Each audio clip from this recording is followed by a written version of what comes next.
dans le Kentucky pour un arrêt de dîner dans la ville de Florence. Enfin, un peu de soleil et de la chaleur. On est rendu à 13 degrés. Soleil et chaleur. Mais les jeux d'eau sont pas ouverts. Le petit point rouge sur l'image que vous voyez, c'est l'endroit où est-ce qu'on a fait dodo, dans une ferme d'alpaga. Quand on est arrivé, il faisait assez noir, donc j'ai pas pris de vidéo, puis j'ai pas pensé le lendemain matin de filmer l'endroit des roulottes. Donc le voici. Je pensais qu'il y en avait un qui sortait, c'est le chien. Tu veux aller toucher? Vas-y. You guys can hold her later and... Wow. Regarde la laine. Oh, il aime pas ça. She's hungry. Oh yeah. Oh wow. I don't think she's going to be the one to grab in the future.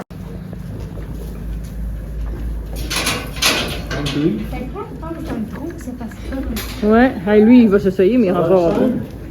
Lunchtime. Okay. Have one for you here in a minute, let you have it. Et ça, c'est les petits bébés. Quand ils réussissent à rentrer dans l'enclos par là, ça veut dire qu'ils sont petits bébés. Et là, c'est l'heure du souper.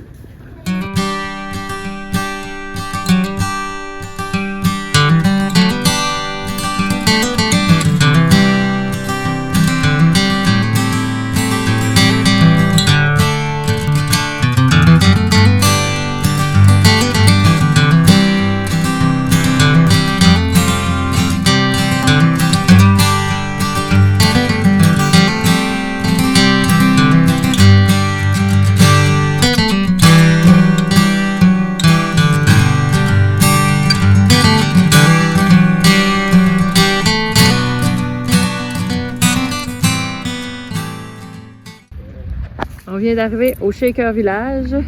Martial se recule pour qu'on soit face à face. Nous, on est rentrés d'avant. Belle journée ensoleillée.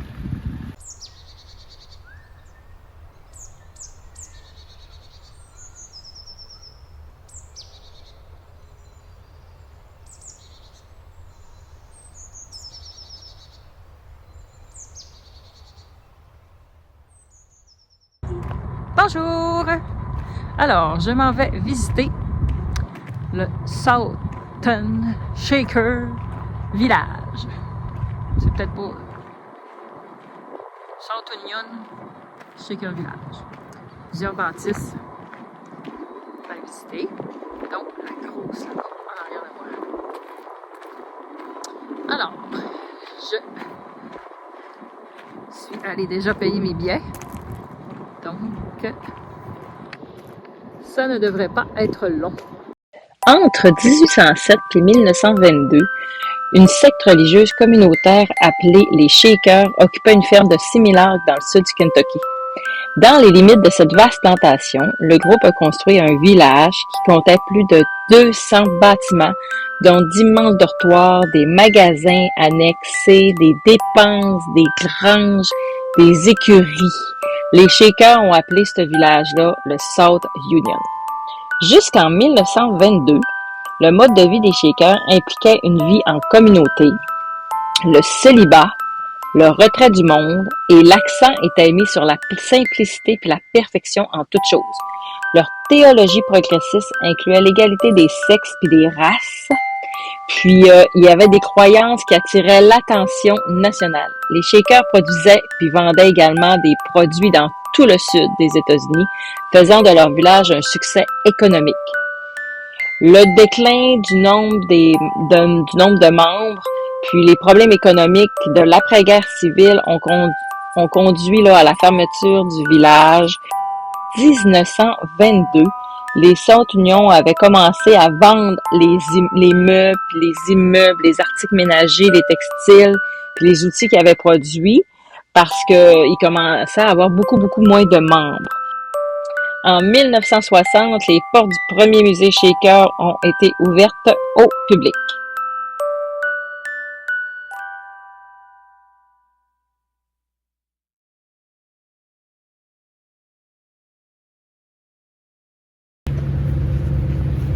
Alors Esther, on s'en va où? On va visiter une grotte.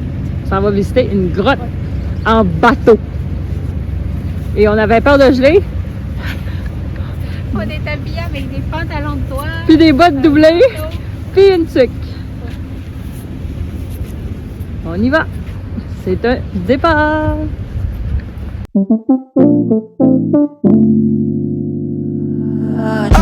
Trying to breathe underwater. Trying to hide 'cause I'm scared. Confusing with just one from the other. 'Cause it doesn't mean so much in the end.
Underwater, trying to hide 'cause I'm scared. Confusing with just one from the other. 'Cause it doesn't mean so much in the end.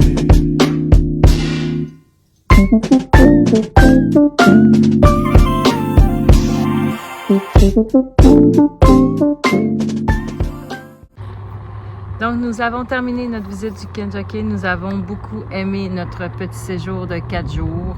2 jours dans une ferme d'alpaga, 2 jours dans un village shaker.